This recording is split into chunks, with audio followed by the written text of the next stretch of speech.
Eu sou Ricardo Gariba Silva e aqui, neste nosso encontro, falaremos sobre a anatomia topográfica externa dos dentes molares superiores da dentição humana permanente. O primeiro molar superior erupciona por volta de 6 anos de idade, o segundo por volta de 12 a 13 anos e o terceiro no intervalo entre os 17 e os 21 anos de idade.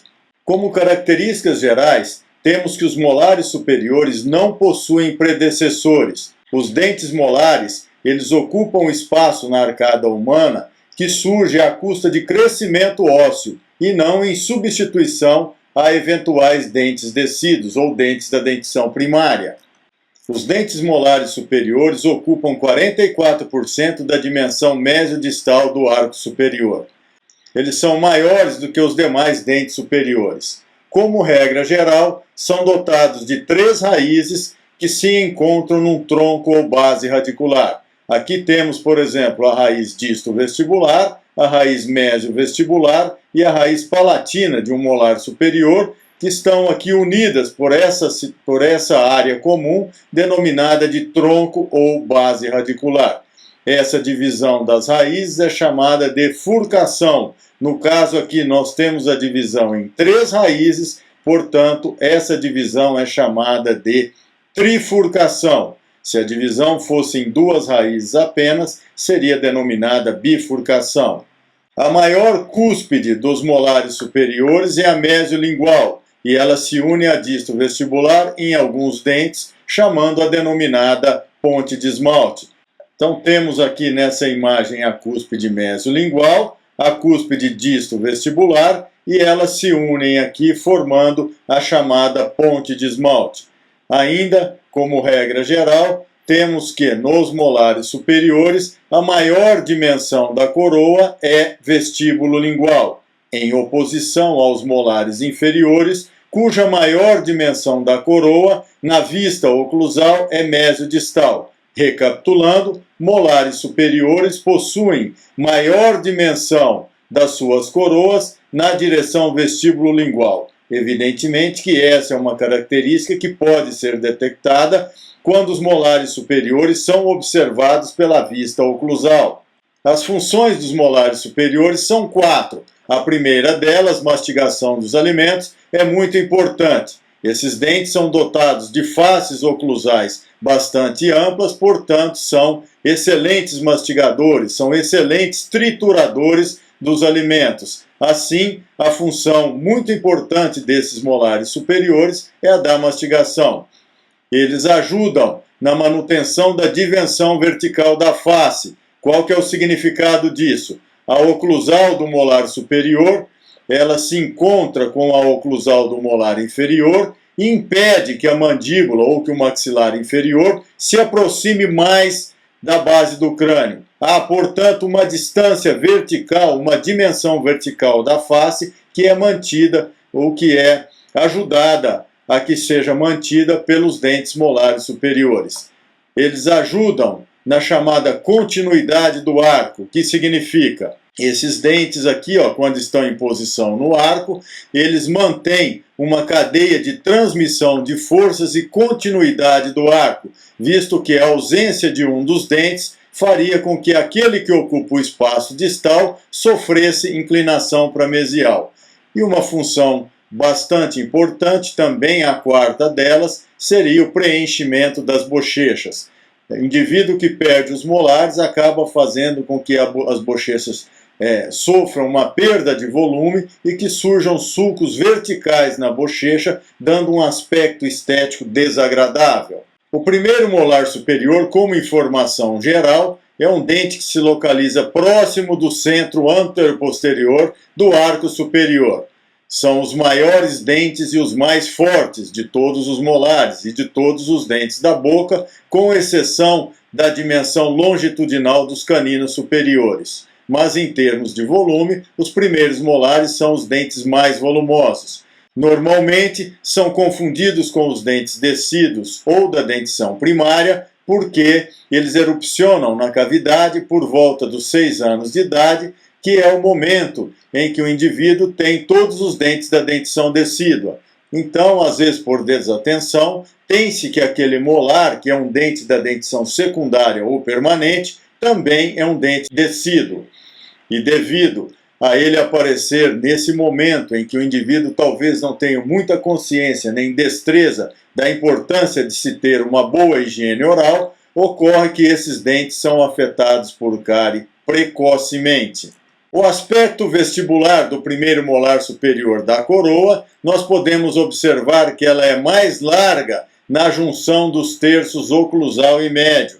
Então temos aqui terço oclusal e médio e a demonstração da grande dimensão mesiodistal da coroa, tudo isso falado no aspecto vestibular. Ainda no aspecto vestibular, encontramos duas cúspides, a mesiovestibular e a distovestibular. A mesiovestibular, ela é uma cúspide mais longa e larga. Se observarmos a ligeira inclinação aqui, se traçarmos uma reta que passa na extremidade das duas cúspides, veremos que essa reta terá ligeira inclinação, porque a face distal normalmente é menor do que a mesial. Essas duas cúspides aqui, mésio e disto vestibular, elas são separadas por um sulco chamado de sulco vestibular e que termina numa fossa. O lado distal da coroa, ele é achatado aqui próximo à região cervical ou à linha amelo-sementária. As áreas de contato do molar superior, do primeiro molar superior, especialmente, situa-se na mesial, na junção dos terços oclusal e médio, e na distal, num ponto mais cervical do que na mesial. Então, os pontos de contato nesses dentes seguem a regra geral, ou seja, aquela de que o ponto de contato na mesial ele fica mais distante da linha cervical, fica mais próximo aqui da borda oclusal do que o ponto de contato na distal. Este ponto de contato na distal, ele fica mais próximo da linha amelo-sementária e mais distante da face oclusal do dente.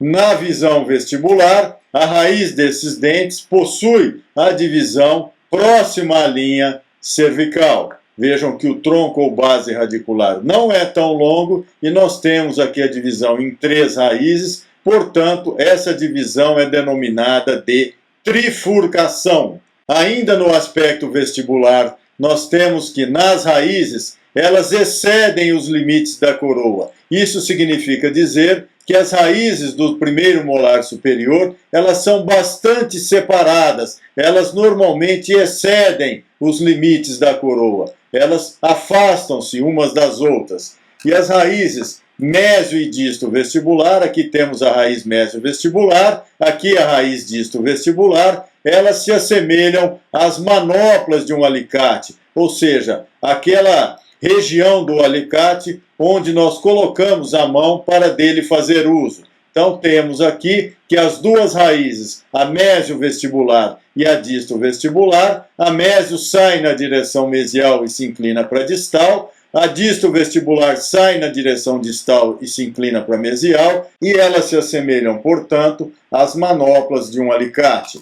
Como regra geral, a raiz mesiovestibular é mais longa do que a disto-vestibular. Não é isso que a gente observa nesta foto, mas essa maior extensão da raiz mesiovestibular, esse maior comprimento dela, é mais comum do que a ocorrência que vemos na fotografia. Temos aqui a raiz mesiovestibular, a raiz disto-vestibular e ao fundo a raiz palatina. O ápice da raiz mesiovestibular, normalmente ele é alinhado com o sulco vestibular. Quando observamos o primeiro molar superior permanente pela visão lingual, observamos na coroa que ela é mais larga mesiodistalmente do que na vestibular. Recapitulando, este é o único dente da boca que possui maior dimensão mesiodistal na coroa, na face lingual ou palatina do que na vestibular. Essa exceção pode ocorrer também nos segundos prés inferiores, dotados de duas cúspides na lingual. Então, recapitulando, os primeiros molares superiores possuem maior dimensão mesiodistal nas suas faces linguais ou palatinas da coroa do que na face vestibular. Exceção essa que também pode estar presente nos segundos pré-molares inferiores dotados de duas cúspides na lingual. Nós temos duas cúspides na lingual, a cúspide mesiolingual e a distolingual, sendo que a mesiolingual é maior e mais alta de todas as cúspides dos molares superiores. Então temos aqui a cúspide mesiolingual e a distolingual. Por ordem de tamanho das cúspides, nós temos mesiolingual, mesiovestibular, distovestibular e distolingual. Quando esse dente possuir o tubérculo de Carabelli, que aqui está presente com uma ligeira elevação, pode ser que esse tubérculo, essa ocorrência anatômica, se assemelhe a uma pequena cúspide. Esse dente, portanto, quando essa estrutura se assemelhar a uma cúspide, ele terá 5 cúspides. A mesiolingual, que é a maior de todas, a mesiovestibular, a segunda em tamanho, a distovestibular, a terceira, a distolingual, a quarta, e por fim, o tubérculo de Carabelli, quando ele for uma pequena cúspide, será a quinta e a menor de todas as cúspides do molar superior. A face lingual possui um sulco lingual, que é este aqui, ó, vemos aqui a representação do sulco lingual, que termina sem que haja depressão. Aqui o sulco lingual terminando sem que haja depressão.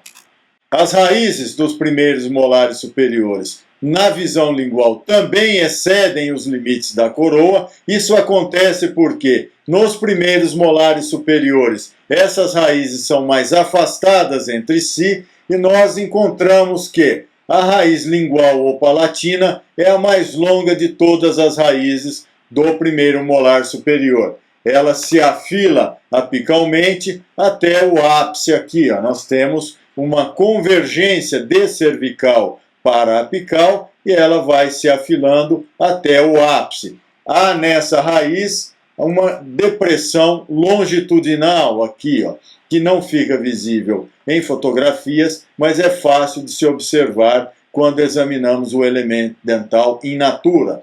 Então temos, portanto, na face palatina ou lingual da mesma raiz palatina, uma chamada depressão longitudinal que percorre aqui o longo eixo da raiz palatina. Essa ocorrência é muito comum apenas no primeiro molar superior permanente.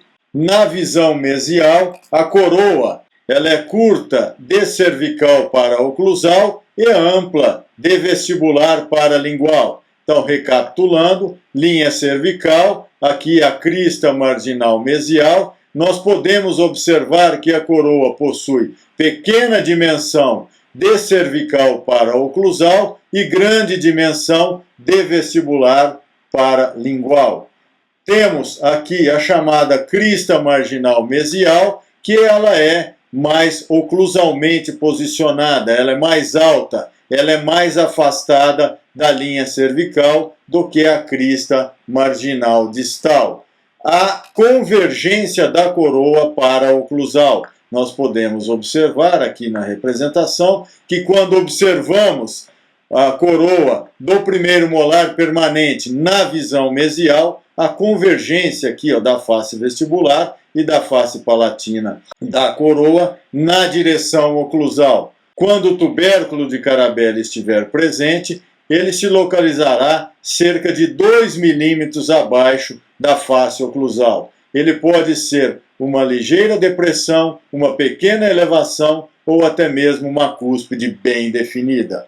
Nessa visão mesial, nós poderemos observar duas cúspides. A cúspide mesiolingual, que é a cúspide mais longa e mais volumosa e mais larga do primeiro molar superior, e a cúspide mesiovestibular. Esta daqui, portanto, é a maior cúspide do molar superior, do primeiro molar superior. Esta daqui é a segunda em tamanho.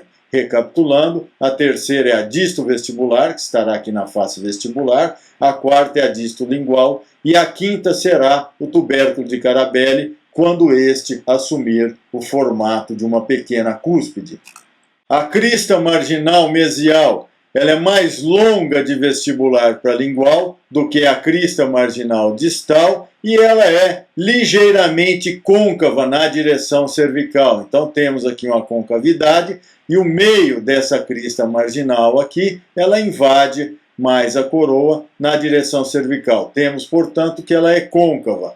Essa crista marginal mesial, ela pode ter pequenas elevações, que são chamadas de tubérculos, e normalmente, em cerca de 78% dos casos, ela é atravessada por um sulco.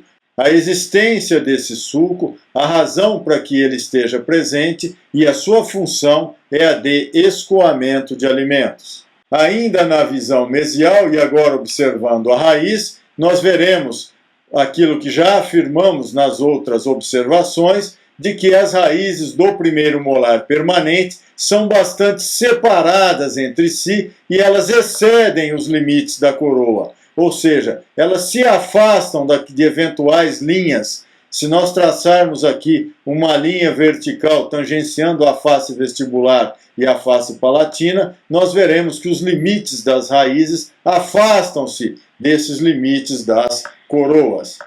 A raiz mesiovestibular, ela é larga de vestibular para lingual, ela possui bastante dimensão na direção vestíbulo-lingual e ela é bem mais curta do que a palatina. Vejam aqui a raiz palatina, essa daqui é a raiz mesiovestibular, então mostrando novamente, nós temos aqui a raiz mesiovestibular, a raiz palatina, e nós podemos observar que a raiz mesiovestibular, portanto, é mais ampla de vestibular para lingual e ela é menor, ela fica abaixo do nível da extremidade da raiz palatina. Quando observamos o primeiro molar no seu aspecto mesial, nós vemos aqui que a raiz mesiovestibular ela tampa, ela obstrui quase que toda a visão da raiz distovestibular.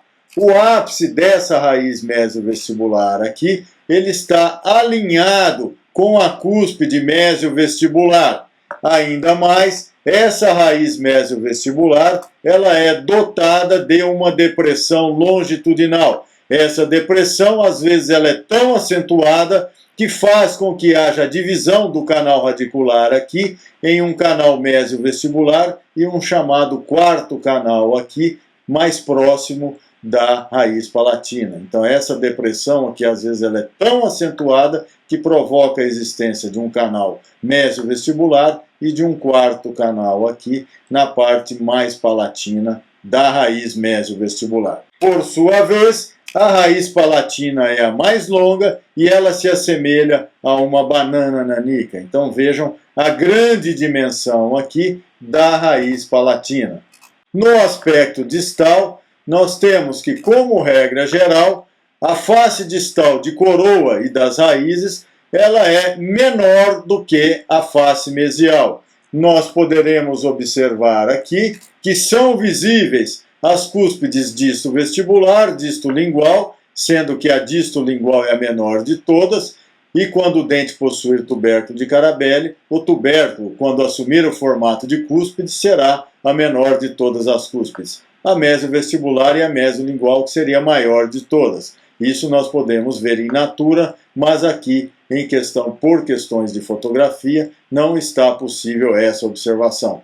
Quando presente, nós poderemos ver também o tubérculo de Carabelli, e lembrando sempre que a ordem de tamanho das cúspides é a maior, a mesiolingual, depois a mesiovestibular, distovestibular e distolingual, e por último, se o tubérculo de Carabelli assumir o formato de cúspide, ele será a menor cúspide do primeiro molar permanente. Ainda na visão distal, nós temos a crista marginal distal aqui, crista marginal distal. Essa crista marginal distal ela é mais curta de vestibular para lingual e ela é mais côncava, ela invade mais a coroa do que a crista marginal mesial. Além do mais, essa crista aqui, a crista marginal distal, ela é mais baixa, ela fica mais próxima da linha cervical do que a crista marginal mesial. E ela é atravessada por um sulco em 50% dos casos e às vezes apresentam pequenas elevações, chamada de tubérculos, em 18% dos casos. A área de contato, ou ponto de contato, está aqui no meio da coroa. Na visão oclusal do primeiro molar superior da dentição permanente, às vezes podemos ver alguma raiz. Por quê? Conforme dissemos nas outras análises, as raízes do primeiro molar superior da dentição permanente, elas são muito separadas. O contorno da face oclusal do primeiro molar, ele não é quadrado. Ao contrário, ele assume o formato de um paralelogramo. Aqui nós teríamos o formato de um paralelogramo, sendo que a parte lingual do paralelogramo é deslocada para a distal. Então, nós teríamos aqui a face distal e a parte lingual do paralelogramo, ela é deslocada para a distal. Aqui nós temos a face vestibular, cúspide mesiovestibular, disto vestibular, mesiolingual e disto lingual. Percebam que a face lingual, conforme aqui o esquema, a face lingual é mais deslocada para a distal. Aqui temos a cúspide maior do dente, que é a mesiolingual, e se unindo a disto vestibular por meio da chamada ponte de esmalte ou crista transversal. Esse dente, como regra geral, ele é mais largo de vestibular para lingual do que de mesial para distal. Então, a característica da face oclusal do primeiro molar superior é o fato de ela ser mais ampla de vestibular para lingual do que mesiodistal, característica essa da maior dimensão vestíbulo-lingual da coroa ser comum a todos os molares superiores, o que significa dizer que tanto no primeiro quanto no segundo e também no terceiro molar superior, as suas coroas na visão oclusal são mais amplas de vestibular para lingual do que de mesial para distal. Conforme dissemos, temos aqui a chamada ponte de esmalte ou crista transversal. Por que crista transversal? Porque essa crista ela é a união da crista triangular que sai da cúspide mesiolingual com a crista triangular que sai da cúspide disto vestibular. Essas duas cristas triangulares, quando não são atravessadas pelo sulco principal, como nessa fotografia, elas formam a chamada crista transversal ou ponte de esmalte. Aqui nós teríamos o chamado sulco central. Ainda no aspecto oclusal, temos que a lingual é mais larga do que a vestibular, que, como já dissemos, é uma exceção. Nós temos as cúspides mesiolingual, por ordem de tamanho, mesiolingual, mesiovestibular, disto vestibular e disto lingual, e quando estiver presente sob a forma de cúspide, a quinta e menor cúspide do dente será o tubérculo de Carabelli, que estará aproximadamente 2 milímetros abaixo da face oclusal do dente. Toda a cúspide principal dessas citadas possui uma chamada crista triangular. Então nós temos aqui a cúspide mesiovestibular e a crista triangular da cúspide mesiovestibular. A crista triangular da cúspide disto vestibular, a crista triangular da cúspide mesiolingual e a crista triangular da cúspide disto lingual. Relembrando, as cristas triangulares da cúspide mesiolingual e da cúspide disto vestibular, quando não são atravessadas pelo sulco principal, elas formam a chamada ponte de esmalte. Existe uma particularidade aqui, que é o fato de a cúspide mesiolingual possuir duas cristas triangulares, uma que sai na direção da disto vestibular e outra que sai na direção do sulco central. E essas duas cristas triangulares são separadas, às vezes, por um sulco chamado de sulco de Stewart. Temos na face oclusal do molar a chamada fossa central, que é grande e se localiza no centro da coroa. Temos também a fossa triangular mesial, ou fosseta triangular mesial, se ela for pequena, que fica próxima aqui da crista marginal mesial. Temos a fosseta ou fossa triangular distal, que fica próxima da crista marginal distal. Aqui, fosseta ou fossa triangular distal. Temos o sulco vestibular, que se une ao sulco vestibular da face vestibular. Então, ele sai aqui da fossa central na direção vestibular, por isso é chamado de sulco vestibular.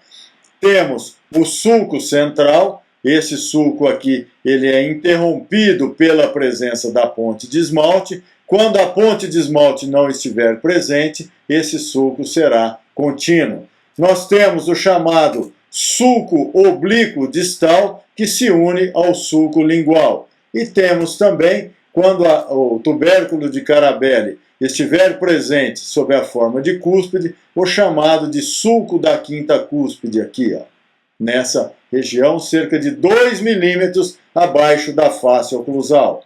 Agora falaremos a respeito do segundo molar, para informar que 38% deles possuem 3 cúspides, porque há ausência da cúspide distolingual. Normalmente, na mesma boca, o segundo molar é menor do que o primeiro, e ele oclui, ele trabalha com o segundo inferior em 90% e 10% da sua superfície toca o terceiro molar inferior como antagonista. Na visão vestibular da coroa, nós veremos que a coroa é menos larga de mesial para distal do que no primeiro e que ela é inclinada para distal sobre a raiz. Nós vemos que há ligeira inclinação da coroa sobre a raiz. Nós temos a presença da cúspide mesiovestibular e da distovestibular. A mesiovestibular é a maior e elas são separadas pelo sulco vestibular. A distal, a face distal da coroa, na visão vestibular é menor, ela é mais curta do que a face mesial, e nós temos o sulco vestibular aqui, conforme dissemos, que às vezes termina em fossa. Esse sulco separando a cúspide mesiovestibular da distovestibular. O ponto de contato na mesial fica na junção dos terços oclusal e médio, e na distal ele fica no terço médio. Portanto, aqui está o ponto de contato na face mesial e aqui na distal. Nesse dente, segue-se a regra geral, ou seja, o fato de o ponto de contato na distal ser mais baixo, mais próximo da linha cervical do que o ponto de contato na mesial. As raízes, nós temos aqui a mesiovestibular e a distovestibular. Elas são menos curvas no tronco ou base radicular, mas podem possuir mais curvatura nas extremidades apicais. Normalmente, no segundo molar superior, o tronco ou base radicular, que é a parte comum às raízes antes que haja aqui a divisão, a trifurcação, porque divisão em 3 raízes, esse tronco ou base radicular é maior e as raízes são mais próximas entre si. Os terços apicais das raízes, conforme dissemos, são bastante curvos para distal. Na lingual, nós vemos que a coroa é menor do que o vestibular e menor do que a do primeiro molar. A cúspide mesiolingual é maior do que a distolingual. Aqui nós estamos vendo um tipo de segundo molar que possui apenas uma cúspide na lingual, a mesiolingual. Nós vemos aqui que no local onde estaria a cúspide distolingual existe uma depressão. Quando nós temos a cúspide distolingual e o segundo molar superior possuir 4 cúspides, ou seja, a mesiovestibular, a distovestibular, a mesiolingual e a distolingual, essas duas cúspides, a mesiolingual e a distolingual, serão separadas por um sulco chamado de sulco lingual, que também é a continuação do sulco oblíquo distal. Nesse caso, como não existe a cúspide distolingual, também não há o sulco lingual. A raiz do segundo molar na visão lingual lembra aquela do primeiro. A raiz palatina é bastante longa, mas ela não possui aquela chamada depressão longitudinal existente no primeiro molar superior. As raízes vestibulares, elas são mais próximas e paralelas entre si, então não dá para se ver muito. Grande parte da visão das raízes vestibulares é obliterada pelo tamanho aqui e pela área de ocupação da raiz lingual ou palatina. E como observamos, as raízes vestibulares curvam-se para a distal. Normalmente, no aspecto mesial do segundo molar da dentição permanente, nós podemos ver que não há o tubérculo de Carabelli. A crista marginal mesial, que é essa estrutura aqui, ela é mais longa de vestibular para lingual, da mesma forma como ocorre no primeiro molar superior, e ela é mais oclusalmente posicionada, ela é mais alta, característica igual à do primeiro molar. Ela possui sulco em 67% dos casos e possui tubérculos, que são aquelas pequenas elevações, em 38% deles. As raízes são mais próximas entre si. A raiz palatina é a maior raiz também do segundo molar, ela é mais separada, mas ela não é tão separada como a raiz do primeiro molar superior. Percebam que as raízes do segundo molar superior, elas respeitam os limites da coroa. Aqui nós temos a raiz mesiovestibular, que possui grande dimensão vestíbulo-lingual e achatamento longitudinal também, à semelhança do que acontece no primeiro molar. Quando observamos o segundo molar pela face oclusal, nós podemos ver que a face lingual é mais estreita do que a vestibular e ela é mais estreita na distal do que na mesial. Então nós temos a mesial, a face distal menor, nós temos aqui as cúspides, a maior delas, a mesiolingual, depois a mesiovestibular, a distovestibular.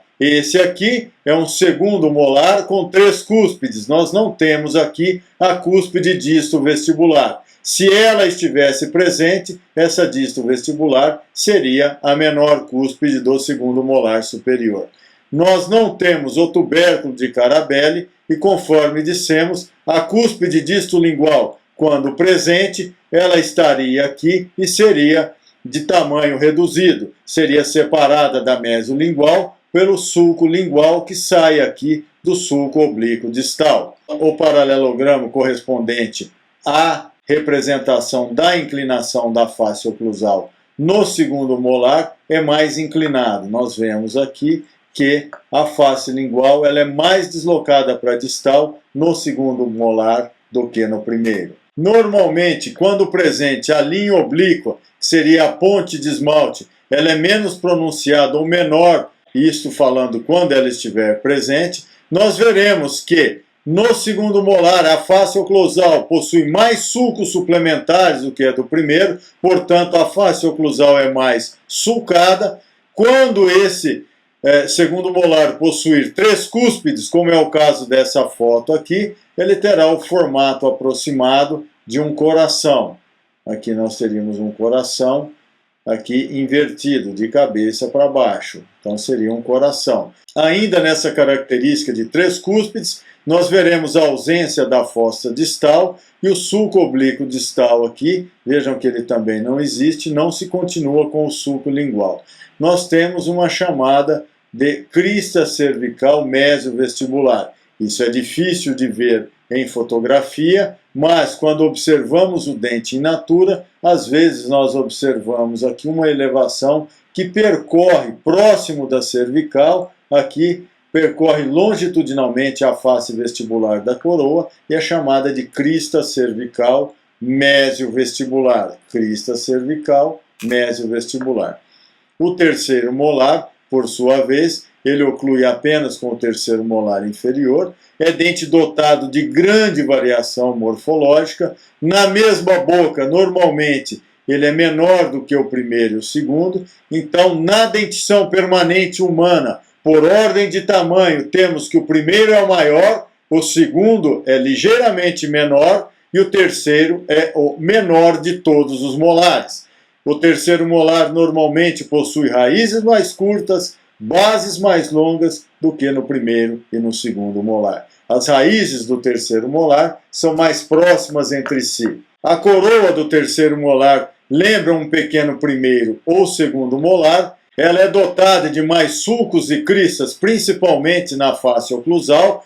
Então nós temos que a face oclusal dos terceiros molares possui um padrão mais sulcado do que a face oclusal dos segundos molares. Então, por ordem de ocorrência de sulcos, nós temos que o primeiro molar normalmente tem padrão menos sulcado, o segundo molar possui ligeiramente maior quantidade de sulcos e o terceiro molar, na mesma boca, é o mais sulcado, é aquele que possui face oclusal mais rica em detalhes e com relação à presença de sulco de todos os molares. A cúspide disto-vestibular é muito menor do que a mesiovestibular, fazendo com que haja uma inclinação bastante acentuada da face oclusal. A crista oblíqua ou ponte de esmalte, ela é pouco desenvolvida ou ausente e às vezes há a fusão com algum dente extranumerário chamado de paramolar. As raízes normalmente são três, a mesio e a disto-vestibular e a palatina, e são mais próximas entre si ou fusionadas. As raízes dos terceiros molares normalmente são curvas para a distal. Os dentes terceiros molares são aqueles que apresentam um grande índice de ausência congênita, sendo que essa ausência de um ou de mais terceiros ela ocorre em 20% dos indivíduos. Devemos nos afastar sempre da crença popular de que esse dente já nasce podre ou cariado.